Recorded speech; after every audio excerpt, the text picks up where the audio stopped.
selama sekian tahun. Tiba-tiba Madinah heboh dengan tapak kaki yang mengguncang Madinah. Begitu dilihat orang keluar semua, melihat ternyata Jundub bin Junadah sudah membawa sekampung Gifar yang tukang begal semua masuk Islam dan dibuktikan di hadapan Nabi SAW di Madinah. Karena peristiwa ini diabadikan namanya kemudian dengan nama daerahnya. Kalau Anda membaca sebuah riwayat menemukan kalimat al di depannya, ujungnya i, itu menunjukkan nama daerah bukan nama orang. Karena dia berasal dari Gifar, maka tambahkan al di depannya. Al-Gifar, ujungnya jadikan i. Al-Gifari berasal dari Gifar. Disebutkan kunyahnya bernama Abu Dar, disingkat Abu Dar Al-Ghifari. Jadi kalau teman-teman menemukan Al-I itu bukan nama orang, itu daerah. Contoh, pernah dengar Imam Al-Bukhari? Itu bukan nama asli. Nama aslinya Muhammad, punya bapak namanya Ismail, punya kakek namanya Ibrahim, kakek buyutnya Al-Mughirah, yang buyutnya Al-Bardizbah. Tinggal di Kecamatan Juhfa, Kabupaten Bukhara, Provinsi Khorasan, negara Uzbekistan. Karena berasal dari Bukhara, dia datang memperkenalkan, saya dari Bukhara, Islam sudah sampai ke tempat saya. Maka dia namakan Al-Bukhari. Anda misalnya Asep dari Busan, Korea Selatan, datang ke Mekah, anak Asep Al-Busani, Korea Selatan. Nah, jadi prinsipnya, semua orang Islam itu kalau sudah masuk Islam pasti jadi baik, Pak. Tak ada orang masuk Islam gak jadi baik. Mantan begal jadi dai ahli hadis. Umar bin Khattab yang tadinya kasar tiba-tiba Allah Akbar jadi pembesar yang luar biasa hebat. Jadi kalau kemudian spirit Islam datang oleh kita, datang kemudian Muslim ke Korea, datang ke Busan, datang ke Seoul, maka tidak disebut Muslim dia kecuali membuka semua nilai-nilai kebaikan dalam kehidupan. Karena itu kalau Anda buka Al-Quran, spirit Fatah ini dirincikan oleh Al-Quran dengan membimbing semua tubuh kita dimanapun kita berada. Saya ambil contoh ini. Silahkan teman-teman cek, hanya ada di Al-Quran yang memberikan bimbingan pada seluruh anggota tubuh kita dari ujung kepala sampai ujung kaki. Dan ini kata Quran bawa kemanapun kita berada. Buka Fatah, mata. Buka Quran surah ke-24 ayat 30 untuk laki-laki, 31 untuk perempuan. Silahkan teman-teman cek. Qul lil mu'minina, katakan pada pria-pria yang telah beriman masuk Islam, yaghuddu min absarihim, maka gunakan matanya untuk melihat yang baik. Yang tak baik jangan lihat. Wa qul lil mu'minati, katakan pada perempuan-perempuan yang telah masuk Islam sepanjang dia beriman, yaghuddna min absarihinna, matanya hanya lihat yang baik. Yang tak baik jangan lihat. Saya mau gambarkan begini. Kalau ajaran satu ini kita praktekkan satu saja, maka demi Allah saya katakan semua yang kita kerjakan akan baik. Yang bukan punya Anda, jangan lihat. Yang pekerjaan kita, itu yang kerjakan. Kenapa sekarang banyak orang ke masjid, keluar dari masjid tertukar sendal? Karena melihat punya orang, bukan punya dia.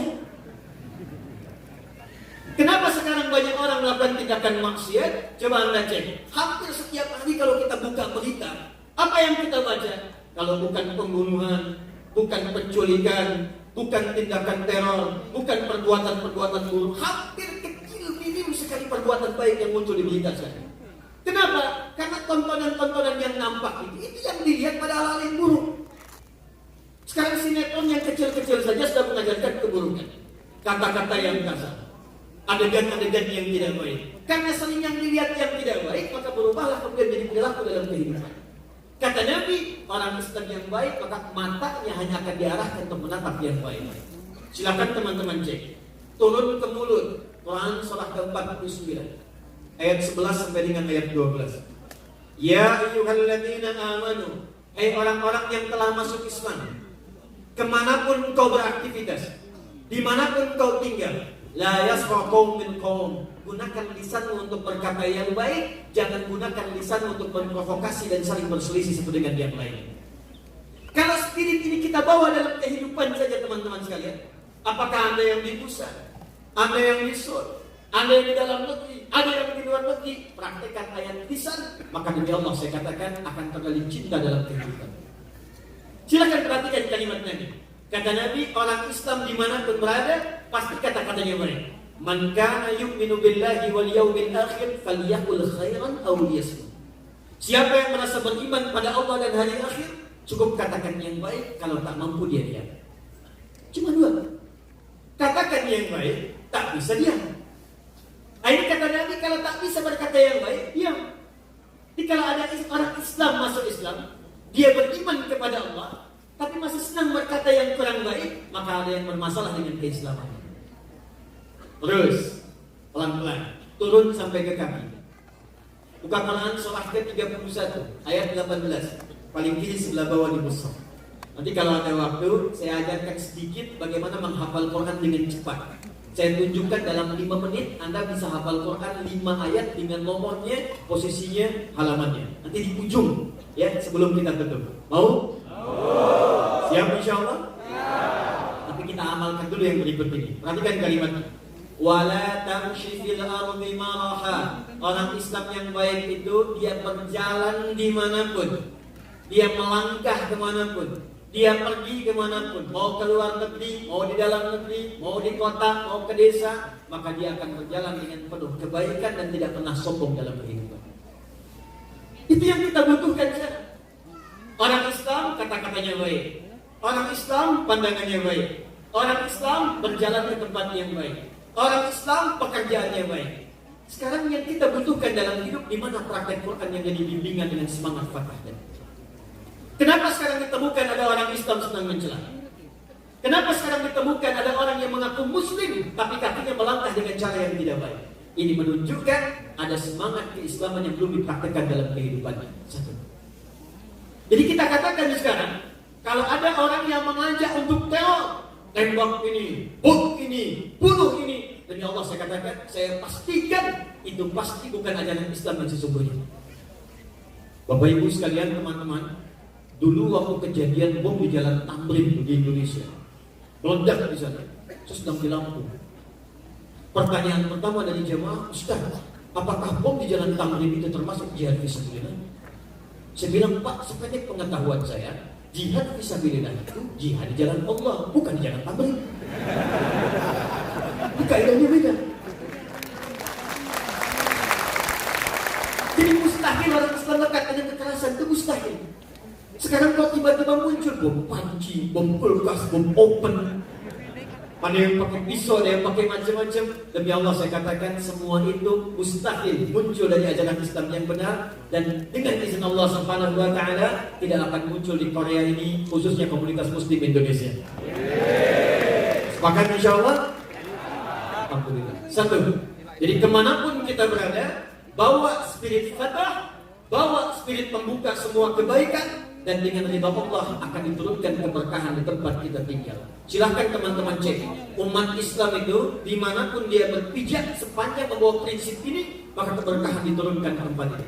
Contoh, teman-teman, Nabi itu dakwah di Mekah 13 tahun. Yang masuk Islam kurang lebih 40 orang. Berapa orang? 40 orang, 13 tahun. Tapi kualitas yang masuk Islam ini itu luar biasa.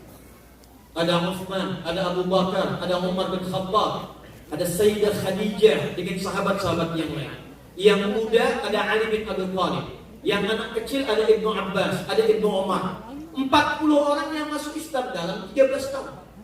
Tapi tahukah Anda apa yang diajarkan oleh Nabi kepada orang-orang ini dengan semangat Fatah tadi? Setelah Nabi wafat, setelah berhijrah ke Madinah, 40 orang ini, sebagian orangnya berpetualang berangkat keluar dari wilayah Arab, tidak pernah mereka menginjak setiap tempat kecuali membuka keberkahan dan kebaikan di dalamnya.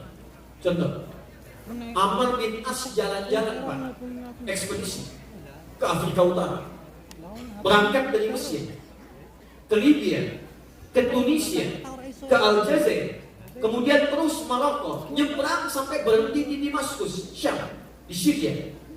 Itu sampai sekarang semua wilayah yang dilewati Islam semua.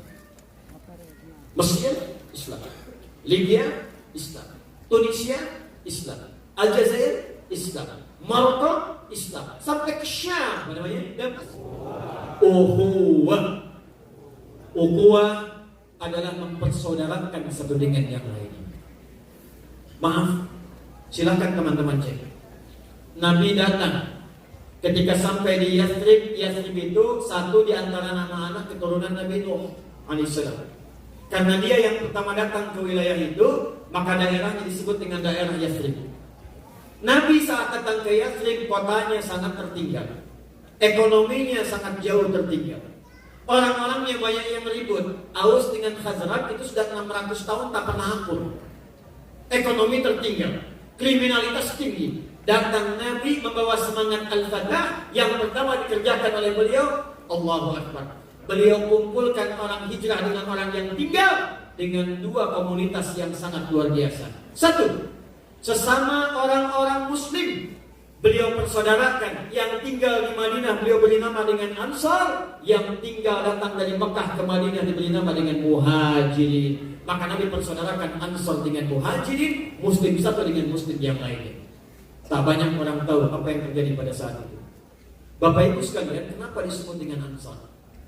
Dari kata Nasar, orangnya disebut Nasir, sifatnya disebut dengan Ansar. Ansar itu artinya memberikan sesuatu, menolong sesuatu kalau pada makhluk pada titik yang bahkan dirinya pun butuh masih diberikan kepada orang. Itu yang disebut Quran surah 59 ayat 9 sampai 10. Wa yu'thiruna 'ala anfusihim walau kana bihim khasasah. Bahkan dia pun butuh masih diberikan pada saudaranya yang dilihat lebih butuh. Datang orang Muhajirin tiba-tiba ke Yathrib, yang lapar disambut oleh orang yang punya makanan. Ini yang nyambut pun sebetulnya belum makan, tapi makanannya bisa diberikan kepada Muhajirin. Yang haus disambut oleh orang yang punya minuman. Yang dahsyat, Abdurrahman bin Auf itu jatuh fakir di Mekah, orang paling kaya di kota Mekah, hartanya dirampas oleh orang-orang Quraisy karena dia bertekad untuk masuk Islam. Kata orang Quraisy, kamu mau kemana? Hijrah. Kata orang Quraisy, silakan hijrah, tapi harta semua kami rampas. Kata Abdurrahman bin Auf, tak apa-apa, saya berangkat saja. Kata orang Quraisy, silakan kamu berangkat, hanya boleh bawa pakaian saja yang melekat di badan. Allahu Akbar. Beliau kemudian memilih untuk hijrah, berangkat ke Madinah. Tapi yang repot keluarganya Pak. Istrinya kemudian diberikan dua pilihan oleh orang Quraisy. Kamu ikut suami, tapi harta semua kami rampas. Tapi kalau kamu tinggal di sini dan ikut kepercayaan kami yang dulu, maka kami kembalikan semua hartanya dan kami bebaskan memilih laki-laki tertampan di kalangan Quraisy. Silahkan nikahi, kami yang fasilitasi. Tahan ya. Saya tanya orang akhwat dulu itu yang ada sekarang. Kalau Anda dalam posisi istrinya Abdurrahman bin Auf, orang yang sangat kaya, jatuh fakir, dipilih. Silahkan hijrah ke Madinah, berangkat dengan suami pakai pakaian saja. 400 km belum tentu nyampe ke sana. Mungkin kena badai bisa meninggal di jalan. Atau yang kedua, ibu tinggal di Mekah, ambil semua harta suami, difasilitasi, pilih pemuda paling tampan di Mekah, difasilitasi pernikahan. Maaf Bu ya, sementara laki-laki. Kalau Anda dalam situasi istrinya Abdurrahman bin Auf, pilih mana? Ikut hijrah dengan suami atau tinggal di Mekah? Jangan dengarkan bisikan yang tidak jelas. Alladzi yuwaswisu fi sudurihim. Satu atau dua Bu? Oh, Masya Allah, satu. Satunya bukan lihat ke sini dan ke suaminya, satu. Baik, ternyata pada saat itu istrinya memilih tinggal di Mekah, tinggalkan suami. Yang dahsyat, suami hijrah kemudian ke Madinah, disambut oleh orang paling kaya di kota Madinah. Ini dahsyatnya Ansar. Nanti sebenarnya yang kita tuangkan pada kesempatan kita kali ini. Disambut oleh orang paling kaya, dan orang paling kaya ini ngerti. Orang yang pernah kaya jatuh fakir, itu pasti gaya hidupnya akan menyesuaikan dan tak mudah. Anda biasa naik Ferrari, tiba-tiba Ferrari nggak ada, harus naik angkot.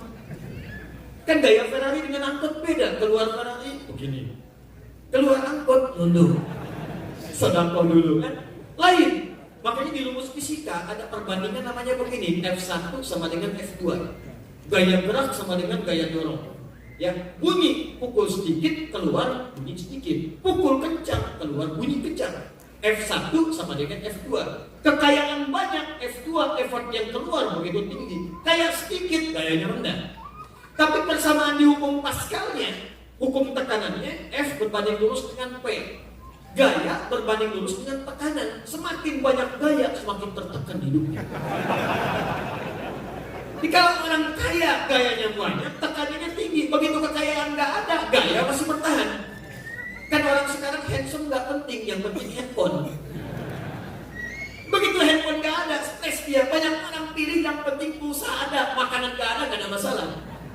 Begitu hilang kemudian kekayaan ini, jatuhlah gaya bertahan, tekanan tinggi. Maka dikiranya Abdurrahman bin Auf mengalami tekanan itu. Dia tawarkan, perhatikan tawarannya. Akhil Karim, sami'tu annaka kunta ghaniyan. Saudaraku, saya dengar Anda itu pernah kaya. Sekarang jatuh fakir. Kalau ingin kaya lagi, khudh bismamali, silahkan ambil setengah harta saya. Saya dengar Anda ditinggalkan istri dan keluarga. Kalau ingin nikah lagi, pilih perempuan paling cantik di Madinah, termasuk golongan keluarga saya. Anda nikahi, saya fasilitasi pernikahan. Gantian Bu ya, sudah gantian. Kalau antum ya ikhwan, jadi Abdurrahman bin Auf pada saat itu pengen kaya, datang ke Busan, disambut oleh orang Busan. Kalau ingin kaya, silakan ambil setengah kekayaan saya. Pengen nikah lagi, pilih perempuan paling cantik di sini, saya fasilitasi pernikahan. Saya tanya ya, ini antara kita aja. Anggap pasangan gak ikut. Anda terima tawaran itu atau tidak ditolak sama sekali? Karena percuma saya nawarin Anda nolak, pasti tidak. Tapi apa yang terjadi? Spirit Nabi itu dibawa, spirit Islam diterapkan. Apa di antara spirit yang dahsyat ini? Oleh Nabi diajarkan sholat sebelum hijrah ke Madinah. Itu sholat, nanti lain waktu lah, kalau waktunya masih panjang, nanti kita belajar. Ternyata semua gerakan sholat dan bacaan sholat itu ada maknanya. Jadi bukan cuma takbir sampai salam saja, bukan begitu caranya. Ada diatur Pak, kenapa berdirinya begini tegak, kenapa kakinya lebarnya selebar bahu, kenapa tangannya diangkat begini, ada yang selebar bahu, ada yang sedaun telinga, kenapa ruku harus lurus sampai dengan ke belakang, itu ada maknanya. Di antara makna berdiri seperti ini, kalau Anda masih bisa menegakkan diri dengan sempurna, maka jangan gantungkan kehidupan Anda pada orang lain. Silakan bekerja, praktekkan. Maka diberikan dua tawaran, dijawab dengan dua tawaran. Khudh bismamali, ambil setengah harta saya, nikahi bahkan keluarga saya yang cantik, saya fasilitasi. Kata Abdurrahman bin Auf, jazakallahu khairan, semoga Allah berikan kemuliaan kepada Anda. Arini ainan aswaq, cukup tunjukkan padaku di mana pusat bisnisnya. Maka ilmu manajemennya dipakai pada saat itu. Hasilnya apa? 3 bulan berada di Madinah, berteman dengan orang Madinah yang pakar di bidang perdagangan, berteman dengan sesama pengusaha, dipraktekkan usahanya, 3 bulan jadi orang paling kaya nomor 3 di Madinah. 1 tahun dengan dahsyat usahanya, dibimbing dengan semangat yang baik tadi, setahun jadi orang paling kaya nomor 1 di Madinah. Yang pada saat itu kapaknya saja terbuat dari emas. Abdurrahman bin Auf, kapaknya terbuat dari emas. Orang paling kaya sekarang belum tentu punya kapak. Coba WA Bill Gates, punya minyak kayu putih cap kapak. Tentu ada. Tapi saya mau katakan begini, maaf ya, begitu hijrah, berangkat, datang ke tempat baru, Nabi apa yang dikerjakan? Dipersaudarakan oleh beliau. Salman Al-Farisi ke sini, kenapa ya Rasulullah kamu saya persaudarakan dengan Abu Darda? Bersaudara. Fulan ke sini, ya Rasulullah saya persaudarakan engkau dengan si Fulan. Dan Nabi tidak pernah mempersaudarakan kecuali saling melengkapi satu dengan yang lainnya. Spirit ini kita bawa sekarang ke sini. Bersaudara satu dengan yang lainnya. Mustahil teman-teman bisa menunaikan Islam dengan baik kalau kita memutus persaudaraan.